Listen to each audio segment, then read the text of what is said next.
Welcome back to The Art of Hobbiness. I'm so excited to be here again with my co-host Tam. I'm Erin, and we're here to talk about Tam's new hobby, bird watching. Yes, bird watching. Where do I begin? I guess what I'll first start off is just by giving you my overall excitement level with bird watching. Okay. That has been fun. Really? Yes. Interesting. Yes. This of the hobbies that I've tried so far, this was the first one that I was instantly hit with community. I feel like the other hobbies that I've tried so far have been very personal experiences that when somebody would be like, oh, what are you exploring this, month? It'd be like, oh, this is the hobby and oh, that's interesting. And then kind of move on. Right. Whereas with bird watching, suddenly I've learned that I have many of people in my small little world that are all bird watchers. Really? That I had no idea, Erin. Yeah. So either I haven't been asking the right questions of the people closest to me, which was dang it, I need to be better about that. But it was amazing. One, the excitement level of getting to talk to those people about bird watching, which was something that I've been lacking in my other hobbies. Yeah. That it was almost kind of addicting. It was I was finding this excitement of something to talk about that wasn't my job, my kids, and being a mom, right? That was the thing that we kind of talked about way back in the beginning episodes of how making friends was hard because the only things we had to talk about was those things, our job, being a mom, and our kids, right? Now I've got this conversation that I could have with people about birds, and even though I am nowhere near the level of bird watching that some of these folks have been, a welcoming community. There was no gatekeeping to it. In fact, it was a come one, come all kind of thing. People were gifting me books that they allowed me to borrow books that they have as far as bird watching. Bird feeders just were a period in my life, which was amazing. Wow. I am so I can't believe that there were so many people that were interested in it as well. It was I wonder if I started asking people if I would find other bird watchers in my life. Yeah, I think you should because it was wild. And we talk about how hobbies, there's a finance level that kind of you have to kind of walk into before you really get something going, right? This one was so easy for me because not only you don't have to buy anything. I didn't have to buy anything. Yeah. Everybody was just so willing to be oh, I have this old bird feeder that I don't use anymore because I've upgraded, or hey, I don't really use this bird feeder anymore. Can you have that? Binoculars. I have binoculars. Wow. that I'm borrowing. Why are people holding on to old bird feeders? Right. No.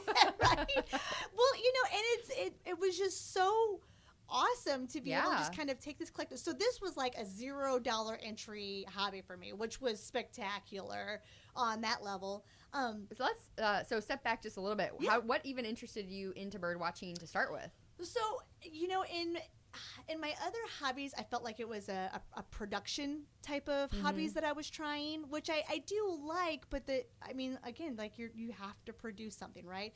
And in trying to keep up with the timeline of our podcast, I was trying to look for a hobby that didn't produce. And I also thought that since we're in the summertime, my kids are home, maybe that would be something that I could kind of do while being outside with the kids and talking with them.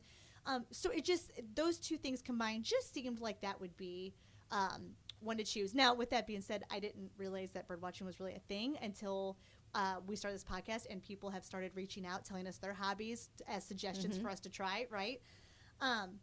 So yeah, bird watching was this total dark horse that came out of nowhere that was just instantly exciting and engaging. I would have never expected that. I know. So with the books that people gave you, were those pretty helpful, or are they? So the books were helpful to an extent. The books helped me in having something in hand at all times, visualizations, but what I found challenging was having I'm not walking around with these books, right? I'm not carrying these books. So it was more something of just reading material if I was just kind of sitting down and kind of needed something to kind of fill my time. What I really found more helpful was apps. I was just going to ask that if you found anything interesting for that. Yeah. So I had a few folks. It looks like there's like a variety of apps out there that can actually help you, right? And so it's just a lot of these apps, they just kind of like they have like the actual sounds of like the birds on there. So you can kind of compare it to the sound you're hearing to see if that's the bird you want. You can record the audio of the bird and then it can tell you what that bird is. Really? Oh, wow. I found there was an app called... it almost feels like cheating a little bit. It was kind of cheating. Yeah. So but let me talk about how that cheating kind of helped me because again, like when we're trying these hobbies for our podcast, we're really giving them like a month window, right? Right. To try them. Obviously, the ones we like, we kind of have tried to elongate the time with them, and let them last. But the birding one was difficult in the fact that I can't make birds appear when I want them to, Erin. Like I can't just go outside and be like, okay, today I'm going to see this bird and just sit there and those birds appear in front of me. Whereas, like, with tying flies, like, if I wanted to make this fly, I sat down, busted it out. More random, done. for sure. Yes, yeah. there was more variety in it. Bird watching doesn't allow for my timeline as a parent. So the apps kind of helped in a way because with the app that I used in particular, they actually had, like, a bird of the day that was focused on and just in my region, which was super helpful because it almost kind of gave me like a task for the day, like trying to find that particular bird. Because I guess I thought with bird watching that I would just sit on my back porch, I'd see a bunch of birds and I'd be like, Joy. Yeah. Done. Check. Right? That wasn't how it played out for me. Like, have you mostly been sitting on your back porch, or have you been going anywhere special to do this? Well, so I started on my back porch thinking that the world around me would just bring me all these birds, right? Like, how silly is that? And then I quickly realized, I was like, oh, wait, this ain't going to work. There's only so many mourning doves and cardinals that I could see before I was like, what is this world? So, getting the bird feeders really helped because one of them that we were gifted was a hummingbird feeder. So that really helped in trying to attract a different type of bird. We also tried to go, I know that you were born local here. There's actually like a watershed that has like a whole like reserve. It's a great spot, yeah. That there was a lot of more like swampy lake type birds. So that allowed for like some variety with like ducks and geese and herons, like those types of birds. So that was really interesting. The zoo. Remember when I told you I was going to totally cheat and go to the zoo? I went to the zoo and cheated a little bit. check. Checking just some of those birds. But we're just so lucky that we have a zoo that's got this amazing we are really lucky. bird cage that has a lot of local bird life kind of living within it.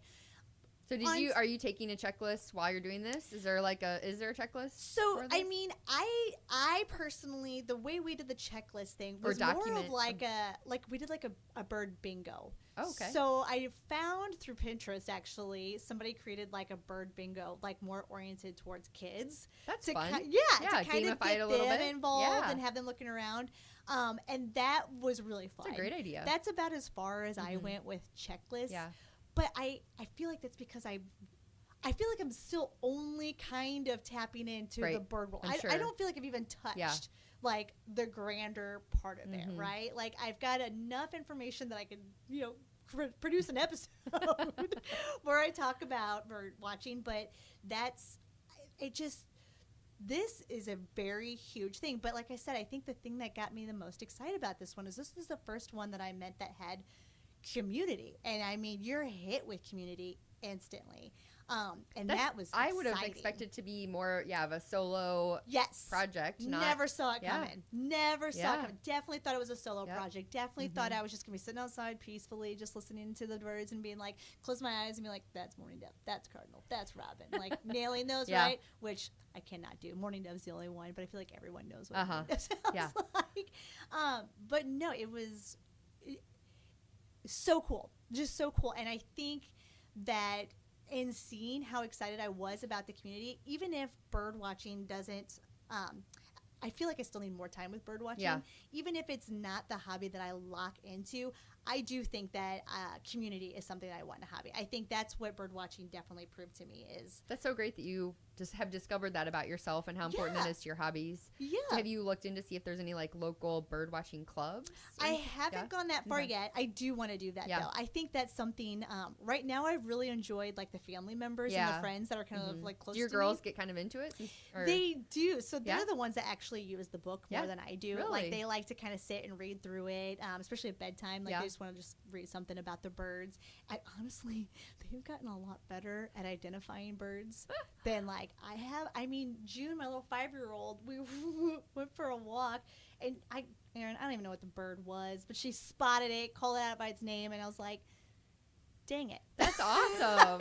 Yeah. Like I wanted to do that. Right. Like, what a smart little girl. Yeah. And she's been doing bird watching as long as I have, right? Because the girls are having fun joining me on the bird watching. So I was like, man, she picked that up a lot faster than I did. What a brilliant little girl. Yeah. But no, I really, like, the girls have gotten excited about this one. So it's been fun to have that. They also have, like, you can do, like, live bird cams. So that's a good idea. Yeah. I was just going to ask if there was any, like, technology other than binoculars. Yeah, the binoculars were fun, except for now I'm wondering if I need glasses. Like, looking through the binoculars, I just feel like, they're fun, right? But, like, you have to have them on hand. Yeah. So, like, to do that, like, I need to make sure, like, I'm planning, like, bird watching time, which is what I want to do, right? That's what self-care time is like trying to find, like, exclusive time for that, right? And I still struggle with that. And also carving that, like, you need to make sure that you have all your tools with you. So, like, having the binoculars was one of those tools I just constantly kept forgetting to pack. Well, it's kind of a large item. It is. And I feel like the one that I even, like, that, so the person that, my father-in-law was actually the one that donated the binoculars. He had, like, varieties to pick, and I even picked the one that, like, had the cutest bag, thinking that would encourage me to, like, carry it on like a fashion thing. Nope, I didn't do that. But I honestly, I didn't really enjoy using the binoculars that much. I really felt like I wanted to see them, like, with my own eyes. Yeah. Like, I wanted to be, like, there and in the moment. So that's why, like, the zoo was really helpful for, like, some of, like, the locally birds to kind of the locally birds. There you're making up your words again. Making up words again. They're my locally birds. Did you once you, like, saw a bird that maybe you didn't know of, did you find yourself wanting to go learn more about the bird? Kind of. Not really. I feel like I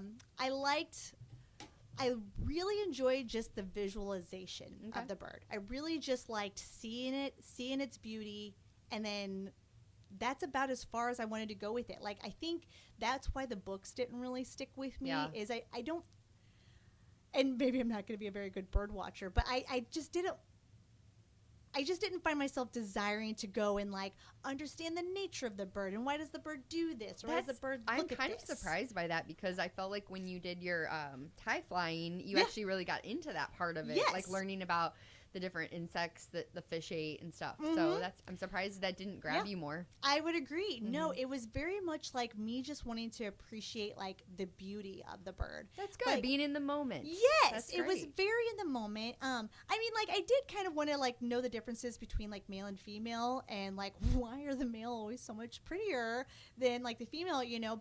And that's not in all cases. Like, it's just in most bird cases. But, like, yeah, no, I never wanted to really explore, like, why this bird's wings are more feather shaped or, like, finger shaped as opposed to, you know, not finger shaped. Do you think that that's something that a lot of bird watchers get into, or have you figured, like, kind of gotten a sense of that? That's a good question. And, you know, so, you know, I talked about how, like, the people that I have in my community right now are more like the family members. I do think that some of them are more into, like, being able to, like, spot a bird, like, in the air and be able to tell you exactly what the bird is based off of, like, the type of wing or the shape of the head, right? So I do think that is what some do. Because I do feel like there were others that I met that were kind of similar to me, except for it wasn't necessarily the beauty. It was just more of just, like, the sound of the birds was kind of just, like, comforting to them, which I would agree. I do also kind of like the sound of the birds. But I'll tell you that, like, suddenly my world got louder. Oh, like, yeah. Started noticing all those sounds. Yeah. So like sitting outside on my back porch prior to bird watching, it was just like sitting outside and just trying to enjoy peace, theoretically, because it wasn't my children or my husband in my ears, right? And it was peaceful. It's still peaceful. It's just louder now. Like now I'm sitting outside and I'm like, you just have more of an awareness. More of an awareness, of what's going on around me in the outside world.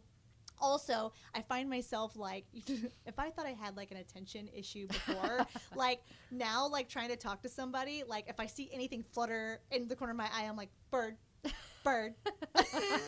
Like I'm looking to see what it is and what it looks like. So I do feel like maybe people who are conversing with me outside might start to think that like I might have some attention issues, but I promise my fellow friends that it's not attention issues entirely. I'm practicing for my birding hobby. So it sounds like overall it's been positive. You feel like you're going to keep it going?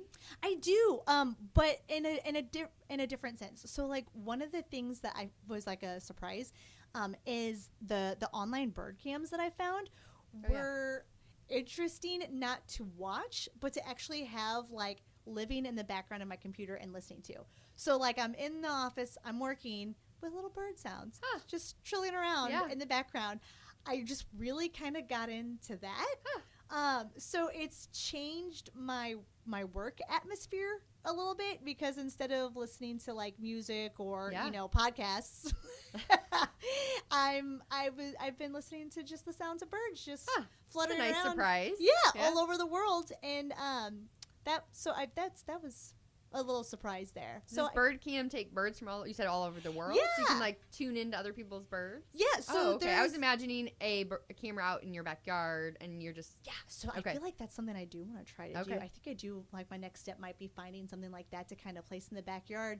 But it could be anywhere for somebody just putting their own bird cam out and me just tuning into the live footage of that. Gotcha. Or like sanctuaries have like little cameras up for me to just kind of like observe. Gotcha. And I don't know, it was just kind of like created an ambiance. Yeah. An ambiance that I enjoyed while sitting in the office listening to bird sounds.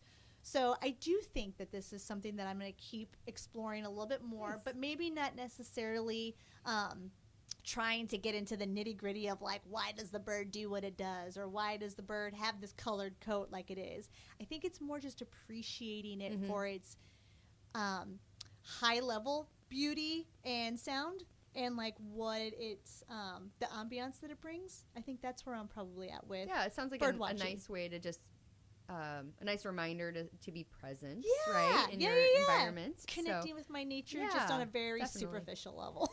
Well, I know we've been trying to do these ratings for our hobbies, and so coming back to our 5 categories, how do you feel like you would rate this hobby in those categories? Well, first on engagement. Engagement, I would say for myself, you kind of really have to be engaged. So I would say that one's probably like, I'll give it a 4. Because I feel like if I give it a 5, that means like if you're outside, like you fully have to be into it, right? And I don't feel like that's the case. I'll say 4 because you really do have to like, in most cases, I felt I really had to make an effort to go find a bird. I had to go be where the bird would want to be, right? And not like just walk outside and ta-da, a bird was there. So I would say you really do have to be engaged. You're circling to go find that bird. Okay. But obviously sometimes birds will find you. Yeah. If you're lucky. That's the fun, right? And then enjoyment, pleasure, and satisfaction. Oh, man. I would rank that one high because of the community aspect. I would say that like got me so jacked to be able to find something that I could talk to or talk about with people and like share stories and like share like how they got into it. Like I said, instant community. So high on that one, 5. Nice. Easy. Wow. And then skill development. Well, I guess that one, I'm actually gonna give that one a low one. I'm gonna say that skill development is like a 1 because I feel that and I'm saying 1 because I'm saying I don't think you need to have a lot of skill to break into the bird watching world. I feel like you just need to be somebody who's willing to just go out there and be in the moment and just see your surroundings, right?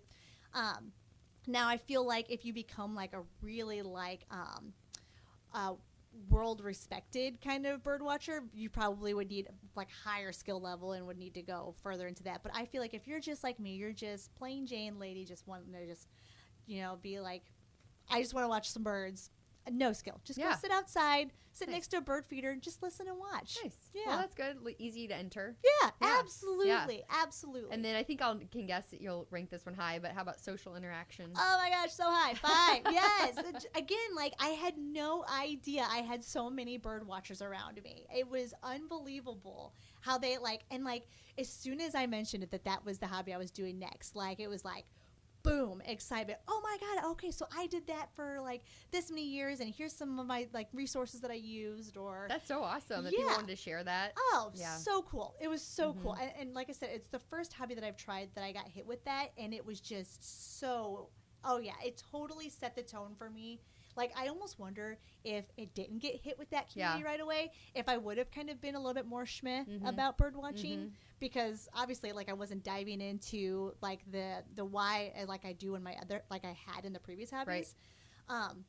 I think I was so shocked by the the reaction of the community of it that I was just like, I mean, I was in. Yeah. I was engaged. I was like, let's do it. Yeah, nice. Everybody, let's talk about it. And then finally, stress relief. Stress relief, I'm going to say, started off not great because, again, I thought I would just, like, walk out there and I would have ranked it like a 1 because I thought, like, I would just walk outside and the birds would come to me and then I would just be able to identify them and they would just be right there when I wanted them.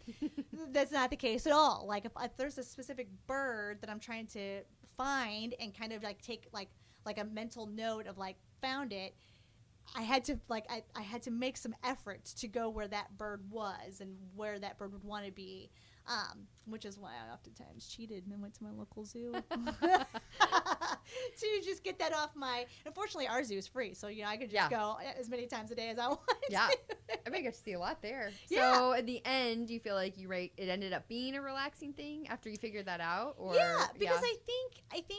In the beginning, I thought that, like you pointed out, that I'm somebody that needs to know the why. So I thought, like, I was going to be really, like, having to take a lot of time to get to learn this.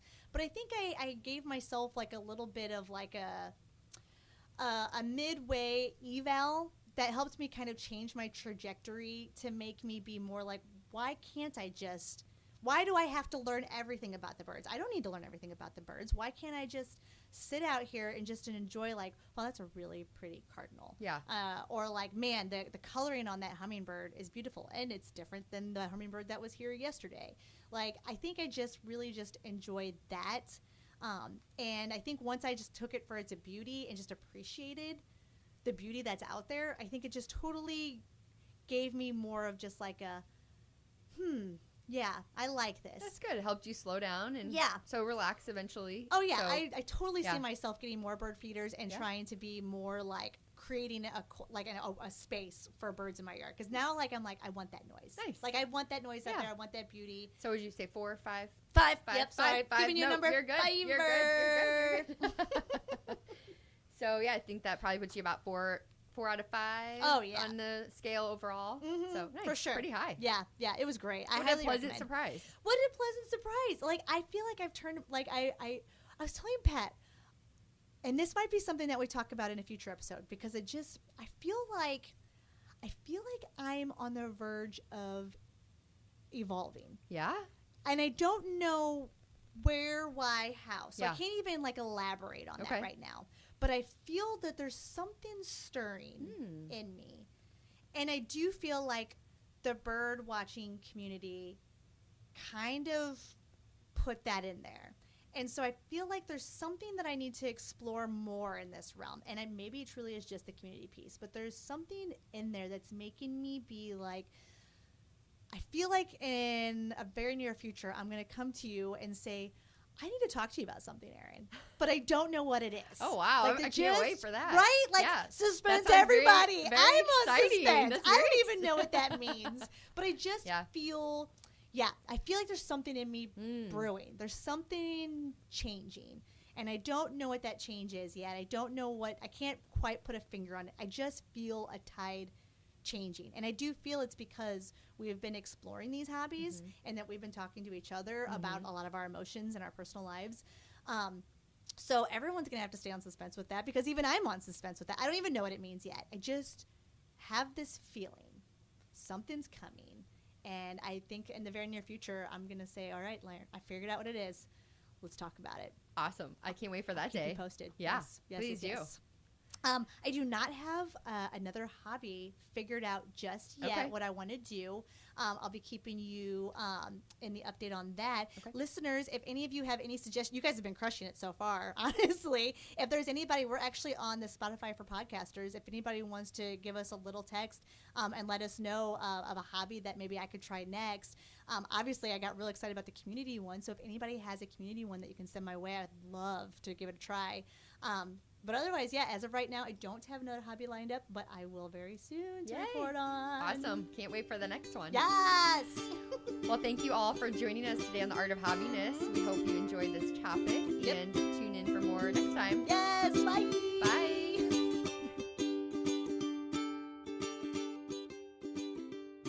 Thanks for listening to The Art of Hobbiness. Be sure to leave a review and rating.